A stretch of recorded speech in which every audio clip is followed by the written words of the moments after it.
Hello guys, welcome back to my channel. আজকে বন্ধুরা তোমাদেরকে যেই বিষয় নিয়ে বলবো সেটা হচ্ছে আমার শিঙি মাছ কেন তাড়াতাড়ি বড় হয়। চলুন আপনাদেরকে কারণগুলি বলি।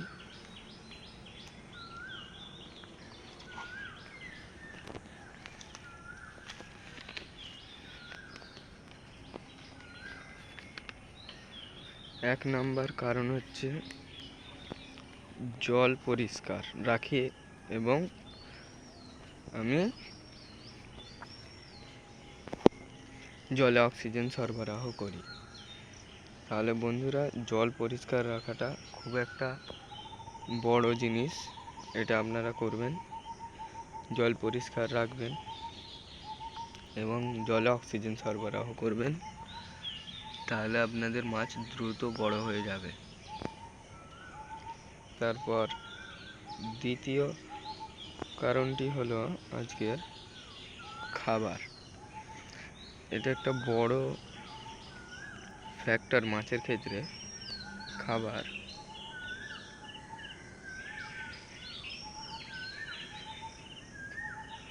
আমি যে সব খাবারগুলো দিই মাছেদেরকে, ডিম থেকে উৎপন্ন, সবে ডিম থেকে উৎপন্ন পোনার খাবার হলো সকালে ছোলার ছাতু, বিকালে ডিমের কুসুম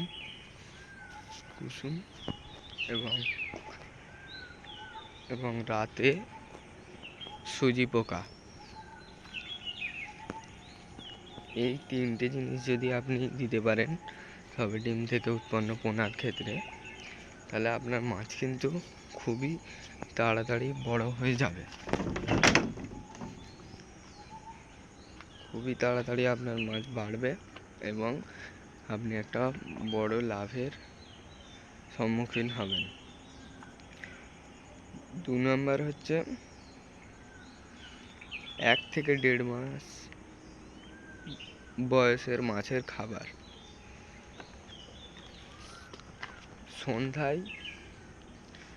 সন্ধ্যায় দেবে। 1 থেকে 1.5 মাস বয়সের মাছের খাবার হচ্ছে সন্ধ্যায়।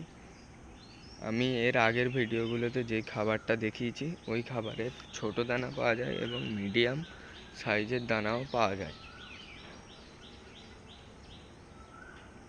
ওই দানাটি ব্যবহার করবেন, ওটি ভিটামিনযুক্ত খাবার মাছের ক্ষেত্রে, মাছকে বাড়তে সাহায্য করে এবং রাতেও একই খাবার থাকবে, ওই দানাই দেবে। তার ক্ষেত্রে কী হবে, মাছ তাড়াতাড়ি অনেক বড় হয়ে যাবে।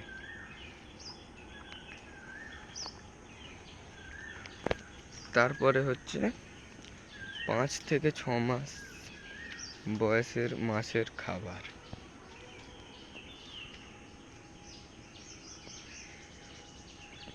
5 থেকে 6 মাস বয়সের মাছের খাবার হচ্ছে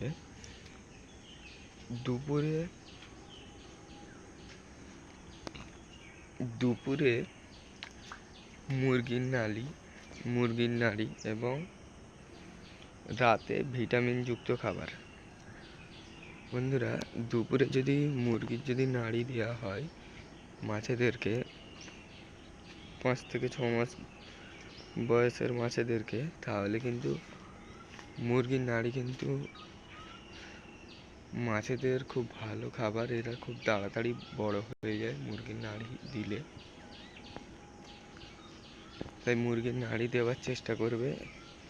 এরা খুব ভালো খায় এবং খুব তাড়াতাড়ি বড় হয়ে যায় খেলে।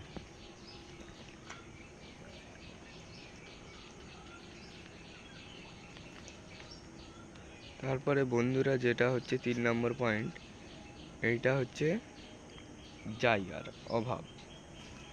মানে জায়গার অভাব বলতে কীরকম, যে ধরুন আপনার কাছে একটি ছোট পুকুর আছে বা একটা হ্যাচারি আছে, আপনি তাতে যতটা পরিমাণ মাছ ধরার কথা তার থেকে বেশি পরিমাণ আপনি তাতে মাছ দিয়ে দিচ্ছেন, তাহলে কি হবে, মাছেদের মধ্যে ঘেঁষাঘেঁষি হবে, মাছ সহজে বড় হতে পারবে না এবং মাছেদের বিভিন্ন রোগ হবে। মাছেরা ঘেঁষাঘেঁষিতে অনেক সময় বাঁকা শিঙি মাছও তৈরি হয়ে যায়। তাহলে এইগুলো এড়াতে হবে। তার জন্য কম জায়গায় কম মাছ দেবেন এবং জায়গা বড় হলে মাছের পরিমাণ বাড়াবেন। কিন্তু বন্ধুরা, জায়গা বেশি হলেও বা জায়গা কম হলেও পরিমাণ বুঝে মাছ দেবে এবং কিছু জায়গা ফাঁকা রাখবে। যদি কোনো চৌবাচ্চায় বা হ্যাচারিতে বা পুকুরে জলাশয়ে যাতেই হোক, আপনার যদি 1500 বা 2000 বা 5000, বড় হলে 5000, 10,000, 50,000 যতই মাছ রাখা যাক, যদি আপনার কোনো পুকুরে বা হ্যাচারিতে 1500 পিস মাছ রাখা যায়, তাতে আপনি মাছ রাখবেন 1000 পিস। কিছু খালি রাখবেন, জায়গা বেশি করে ফাঁকা রাখবেন। সেক্ষেত্রে কি হবে, আপনার মাছের মধ্যে ঘেঁষাঘেঁষি থাকবে না, রোগ হবে না এবং আপনার মাছ দ্রুত বাড়বে। ফলে আপনার অনেক লাভ হবে। এই যে লাভটা যে আপনার হবে, এই লাভটা অনেক সময় অনেকজনের লসও হয়ে যায়, কারণ তারা মাছ রাখার পরিমাণ বুঝতে পারে না এবং উল্টো পাল্টা বেশি করে মাছ রেখে ফেলে। সেক্ষেত্রে ওই রকম হয়। আর কি করণীয় আপনাদের, আমি এর আগের ভিডিওতে আমার ভিডিওতে কেন মাছের বাচ্চা মারা যায়, আমি যে ভিডিওটা দেখিয়েছি সেই ভিডিওটা আপনারা দেখবেন। তাতে অনেকগুলো তাদের 7টা স্টেপ বলা আছে। ওই স্টেপগুলো যদি আপনারা ফলো করেন, মাছ দ্রুত বাড়বে। ওই ভিডিওটা আপনারা দেখতে পারেন। ওই ভিডিওটা দেখলে আপনি অনেক কিছু বুঝতে পারবেন, আপনার মাছের বাচ্চা মারা যাওয়ার হাত থেকে রক্ষা পাবে এবং আপনার লাভ হবে। আর বন্ধুরা, আপনাদের জন্য একটি রিকোয়েস্ট রইল, আমার চ্যানেলটা সাবস্ক্রাইব করবে, লাইক করবে, কমেন্ট করবে এবং আমার পাশে থাকবে। আপনারা যদি সাবস্ক্রাইব লাইক করেন, তাহলে আমি মোটিভেট হব এবং নেক্সট ভিডিও ছাড়ার জন্য উদ্যোগী হব। আর বন্ধুরা, আমি যেরকমভাবে আপনাদেরকে প্রত্যেকটি জিনিস ব্যাখ্যা করে ভালোভাবে বুঝিয়ে বলি, এরকম কিন্তু আর কেউ করে না। তাও বন্ধুরা, আপনারা আমাকে সাপোর্ট করছেন না, তো প্লিজ সাবস্ক্রাইব লাইক করবেন। আজকে এই পর্যন্তই, আবার পরের ভিডিওতে দেখা হবে।